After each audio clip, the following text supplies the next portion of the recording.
name's Kent Hovin. I'm with Brother Mackey from Virginia, and he has brought down his Noah's Ark. Brother, tell us about your ministry and how you got started with the Noah's Ark stuff. This is incredible. Okay, so the first ark we found in a construction site in 2013, and we were digging a high-rise, and 45 feet down, the excavator hit a log, and the excavator took the log, and he left the stump behind.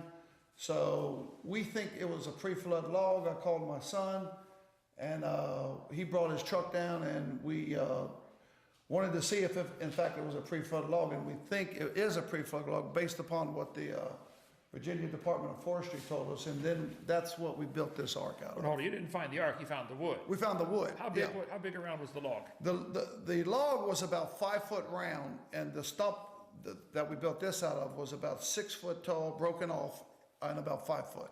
And you guys sawed up all the wood and made this. Yeah. Now, Nick, we'll zoom in a minute and get the grain pattern here. It's really incredible, like extremely tight grain, probably indicating not annual growth, but more like weekly or daily. Weekly, obviously a rapid growth. Rapid instead growth. of a yearly growth. The wood grain is incredible.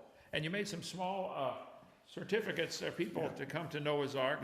Boarding passes. A boarding pass out of the scrap wood. Right, so everybody wanted a piece of that rare wood, so we made some boarding passes. This is so cool. So you're going to leave it on display here at Dinosaur Adventureland until about June or July or whatever. Yeah, right, that's right. So if you want to come down to visit Dinosaur Adventureland in Lenox, Alabama, come on down before June, and you get to see not only this one, but the other big one coming up in a second. Yeah. Okay, now this is amazing. Opens up, and inside, Nick, can you get footage inside this later on and add it in there? Okay. You've got all the little rooms in there. You know, some people build cages in their ark. It didn't have cages, it had rooms. You know, the animals didn't have to be protected from each other. Right. They were all vegetarian on the ark. But this is awesome. Okay, now you have a doorway here. Tell us about this doorway. Okay, so one of the things that the Bible says is God told Noah and his family to come in. In the King James. In the King James Version. Other ones say go in. That's right. And so it's really important that the right translation is come in, which means if it's come in, that means God's in the ark. So after we do the demonstration on the historicity of the event, then we talk about the gospel message. And the reason that come in is important is if God's in the ark, you're in there with him.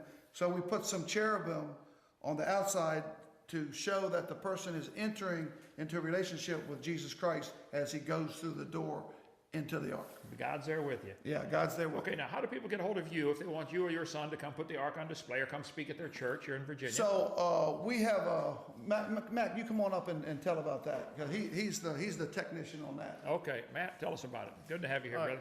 Good to be here, Kent. So the ministry is Bethlehem Productions. You can find us on Facebook or Instagram, and you can also call 703-867-9575. And also free feel to contact Kent Hovind to get our information from him.